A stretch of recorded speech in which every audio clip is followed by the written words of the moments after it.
He didn't fire me. He did something worse. He made me irrelevant. My name is Eleanor, and for 20 years, I was the guardian of Sterling Press. I wasn't the owner. I was the editor-in-chief, the curator, the living memory of a catalog that included the greatest names in American literature.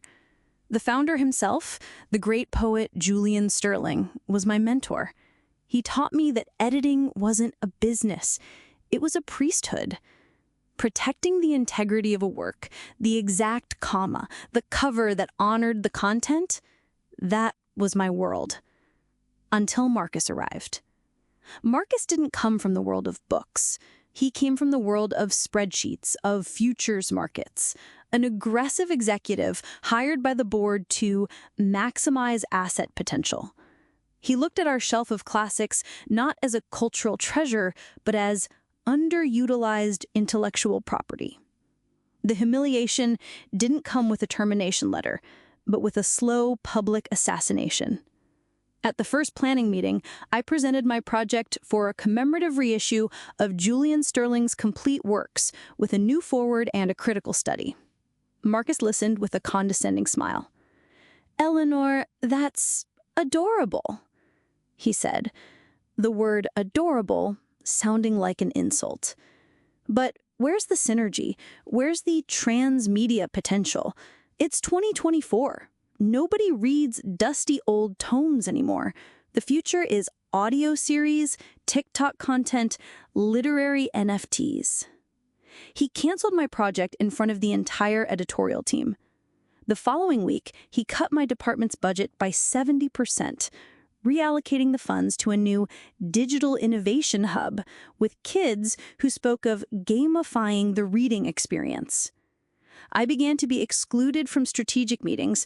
My opinions were publicly dismissed as unproductive nostalgia. At a press cocktail party, I overheard him tell a journalist, "Eleanor is the heart of our tradition. And as you know, sometimes you need to perform bypass surgery to let new blood flow." He didn't want to fire me. It would be a scandal. The guardian of the Sterling legacy fired. The literary community would be in arms. No, his plan was more cruel.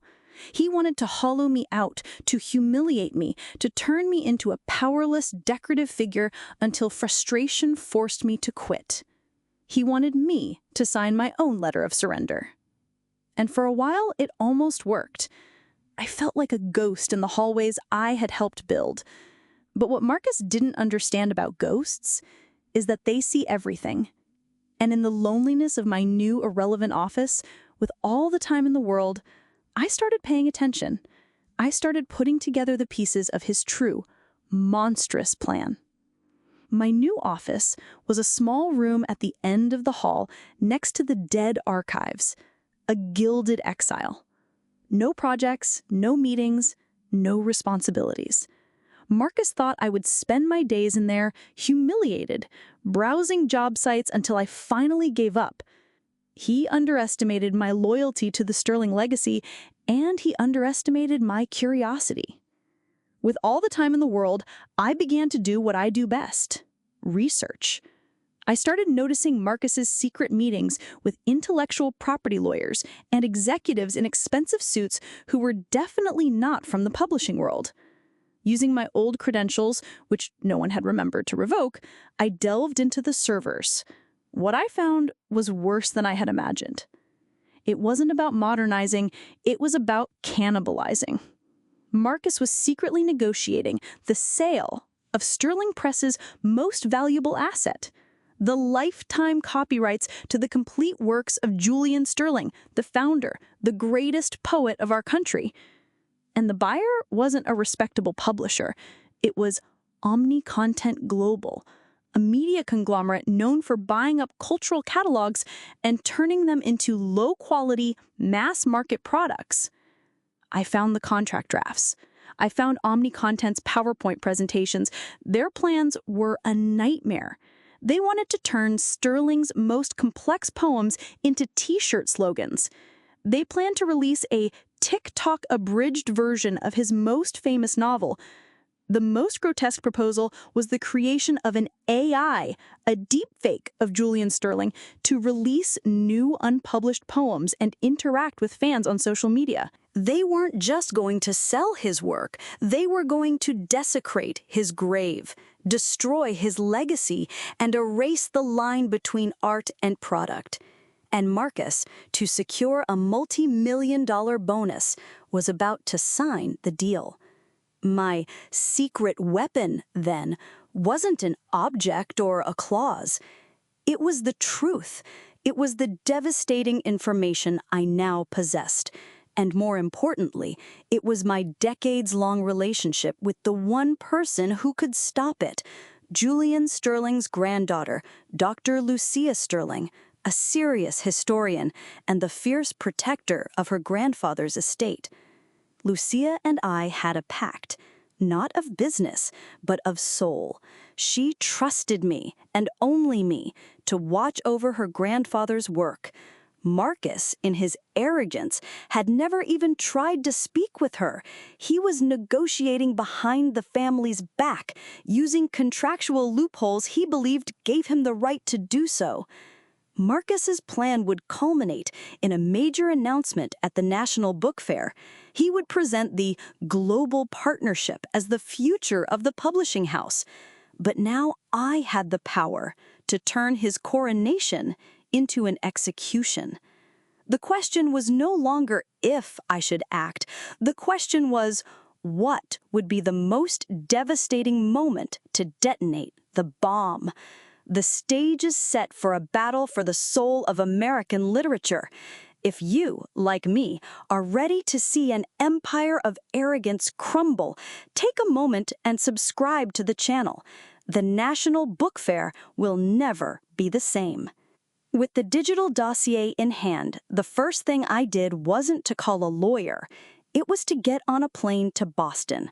I needed to look Lucia Sterling in the eye and show her the betrayal that was about to unfold.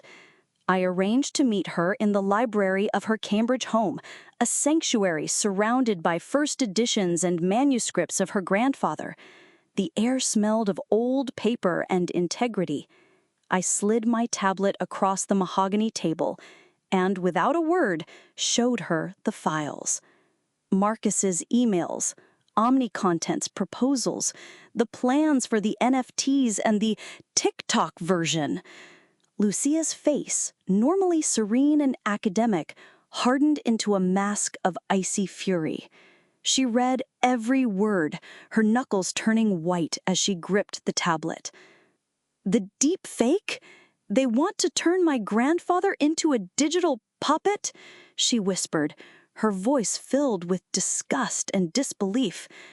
They call it next generation engagement, I replied.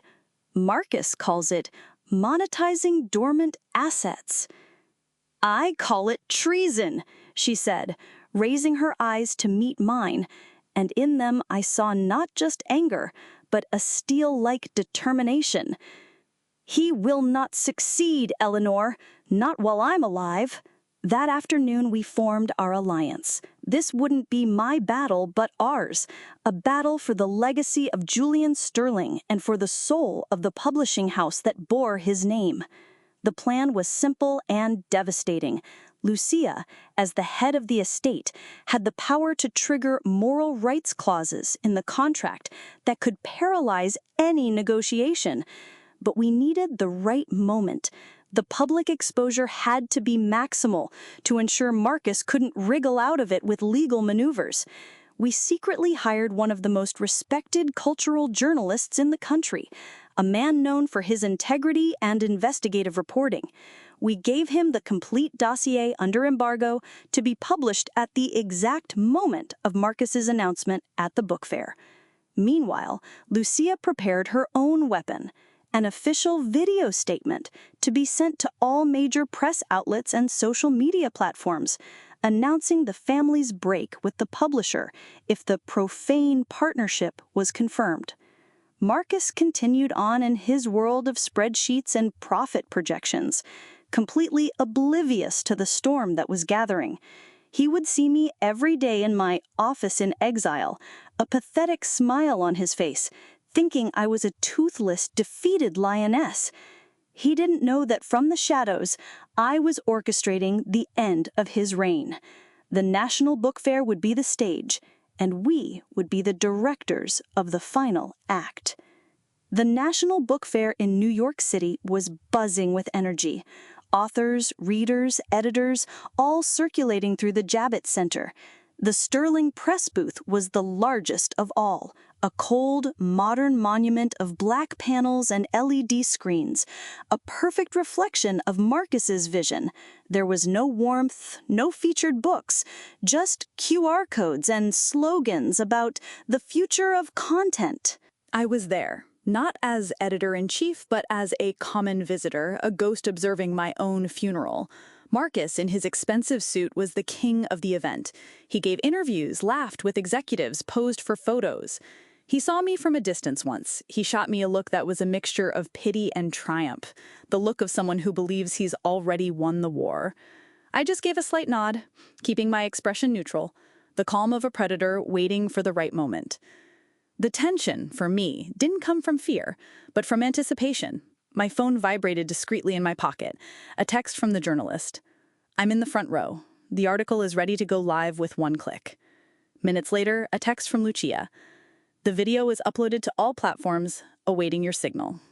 The pieces were in place. The main event was Marcus's keynote address in the main auditorium. Sterling Press, a new global paradigm. The place was packed. The elite of the American publishing market was there to listen to the visionary who promised to take literature to a new level. I found a seat at the back of the auditorium. Near me, 2 editors from a rival publisher were whispering. They say he's going to announce the sale of the Sterling catalog to an American media group. A sacrilege, the other replied.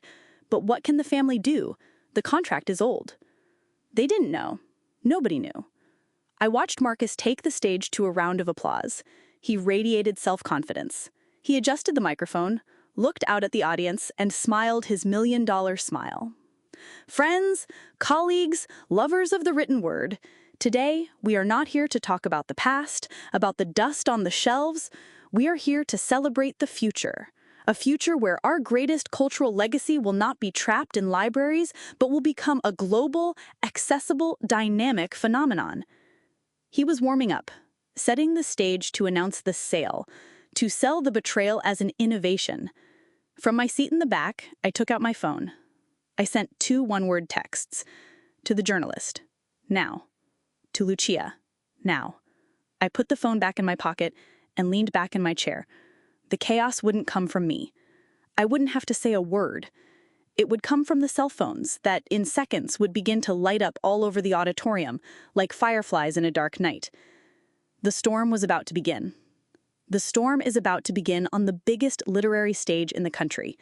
Stories of women who defend a legacy with everything they have are the soul of our channel. If you admire that courage, hit the subscribe button to witness the implosion. Marcus continued his speech, oblivious to the digital time bomb I had just triggered. And this partnership with Omni Content Global isn't just a business deal, it's a rebirth. We will bring Julian Sterling to a new generation on every platform imaginable. It was at that moment that the first murmurs began. 1, then 2, then dozens of cell phone screens lit up in the dim auditorium. I saw heads turning, people whispering, showing their screens to one another. On stage, the light from the phones began to reflect on Marcus's face. He faltered, his brow furrowed in confusion. The journalist's article had been published. The headline was brutally direct, Betrayal at the Book Fair. Sterling Press CEO in secret deal to sell Julian Sterling's legacy to conglomerate with plans to TikTokify his work. The article detailed everything. The plans for NFTs, the deepfake, the destruction of cultural value in exchange for quick profit. Marcus's smile died. He tried to continue, but his voice failed him. The buzz in the audience was now a low, angry roar. The literary community he had tried to seduce was turning against him in real time. But the coup de grace was yet to come. Suddenly, the giant screens on either side of the stage, which had been showing Marcus's smiling face, flickered and went black. Then, the stern, dignified face of Dr. Lucia Sterling, appeared in a video recorded in her library. "My name is Lucia Sterling," she said, her voice amplified by the auditorium's sound system, silencing the crowd. "I am the granddaughter of Julian Sterling and the head of his estate. I have just been informed, not by the publishing house that bears my family's name, but by the press, of a grotesque attempt to sell and desecrate my grandfather's legacy." Marcus was paralyzed, staring at Lucia's image as if he were seeing a ghost. Sterling Press was founded on a pillar of respect for art and the written word, Lucia continued, her eyes flashing with a contained fury. "What is being proposed by its current CEO, Mr. Marcus, is the demolition of that pillar. It is a betrayal not only of my grandfather's memory, but of all readers and of American culture." She paused, looking directly into the camera, as if looking at every person in that auditorium. "Therefore, let it be clear, here and now, by virtue of the moral rights clauses that protect the work of Julian Sterling, any deal with Omni Content Global or any similar entity is vetoed.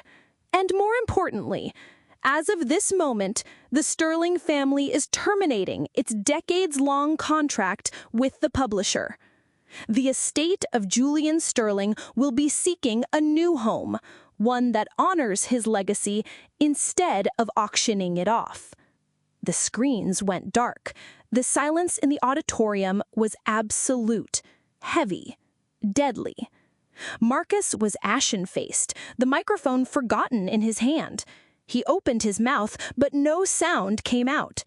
He hadn't just been exposed, he had been annihilated. On his own stage, at the peak of his planned glory, he had lost the company's greatest asset, his reputation, and his future, all in under 5 minutes. From the back of the auditorium, I stood up and without a sound walked out. My work there was done. The revenge wasn't an act of sabotage. It was an act of preservation.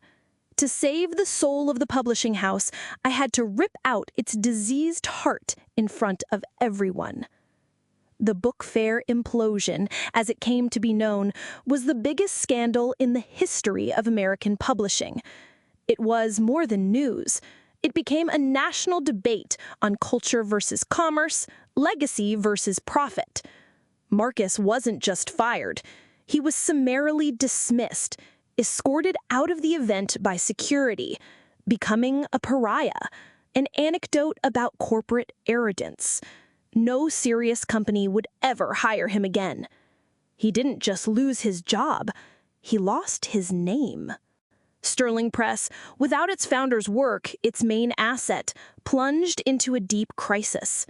The board, in a panic, tried to reverse the Sterling family's decision, but Lucia was adamant. Trust, once broken so spectacularly, cannot be mended, she stated in an official note.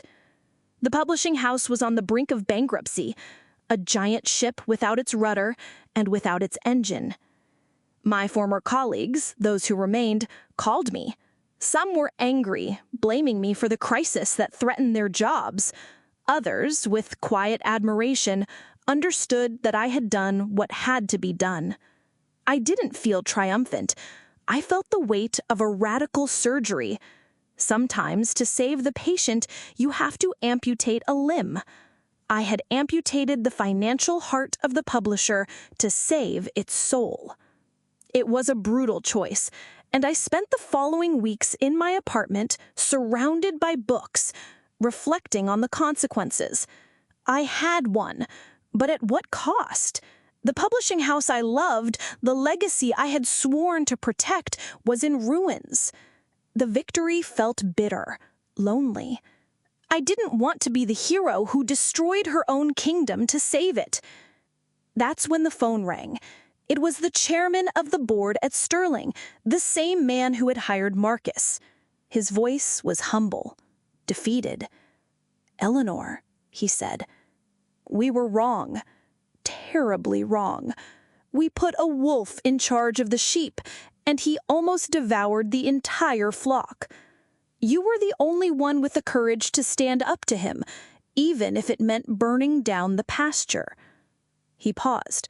"The publisher is on its last legs, but some of us on the board believe it can still be saved, that the brand still has value, a history, but it can only be rebuilt by someone who understands its true essence." "We're not offering you a position, Eleanor," the chairman continued over the phone. "We are begging you to come back, not as editor-in-chief, but as president, with full autonomy to rebuild Sterling Press from the ashes, to remake it in the image of what it was always meant to be." I was silent, the weight of the offer settling on me. To go back to the ruins? To try and raise what had been devastated?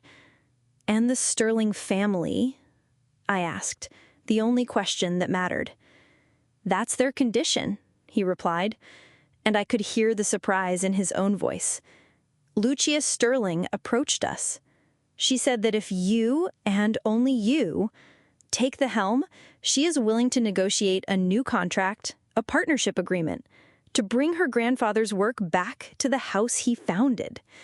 That changed everything. My first meeting as president wasn't in the lavish boardroom, but in the modest editorial office with the team that had survived the hurricane. I announced the new philosophy: fewer, but better. We shut down the Digital Innovation Hub and reopened the Classics Department. Our first publication under my leadership was the commemorative edition of Julian Sterling's work that Marcus had ridiculed. It became the year's #1 bestseller. The rebuilding was slow, painful, but rewarding. Sterling Press was reborn, smaller but stronger, more focused, and infinitely more respected. Today, my office is the same one that belonged to Mr. Sterling. From my window, I see New York City, a city that, like our publishing house, is always reinventing itself, but never loses its soul. My revenge wasn't a single act at the book fair. It was the daily process of rebuilding, of honoring the written word, of proving that culture is not an asset to be monetized, but the foundation upon which everything else is built. Marcus tried to sell a legacy. To stop him, I almost destroyed it. But in the end, I discovered that the deepest, most lasting revenge isn't destruction. It is resurrection. Eleanor's story shows us that the most powerful revenge is the defense of a legacy. If you were inspired by her courage, please leave a like so YouTube can share this story with more people. And of course, if you're not yet part of our community, subscribe now so you don't miss any stories. It's amazing how narratives like this can connect people from all over. So we can get an idea of how far our stories are reaching. Please comment below what city, state, or country you're watching from right now. We would love to see our community on the map. Take care, and until the next story.